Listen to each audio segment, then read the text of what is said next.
யாழ்ப்பாணத்தில் தீபாவளி கொண்டாட்டம் களிகட்டத் தொடங்கியுள்ளது.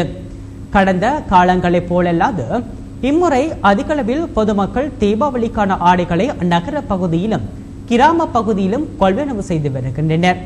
குறிப்பாக யாழ் நகர பகுதியில் முனியப்பர் வீதி மற்றும் காங்கேசன்துறை வீதியில் உள்ள நடைபாதை கடைகளில் பொதுமக்கள் பொருட்கள் கொள்வனவு செய்கின்றனர். இந்த பகுதிகளில் சுமார் 200க்கும் மேற்பட்ட நடைபாதை கடைகள் யாழ்ப்பாணத்தில் கடந்த வாரம் முதல் தற்காலிகமாக அமைக்கப்பட்டுள்ளன. அத்துடன் யாழ் நகரை போன்றே சுன்னாகம், மானிப்பாய், சங்கானை, சாவகச்சேரி, கொடிக்காமம் என சிறுநகர பகுதிகளிலும் நடைபாதை கடைகள் வியாபாரம் அதிகரித்து காணப்படுகின்றன. வாகனங்களில் கொண்டு வந்து பொருட்களை சந்திக்கு சந்தி வைத்து விற்பனை செய்பவர்களும் அதிகரித்துள்ளமையும் குறிப்பிடத்தக்கது.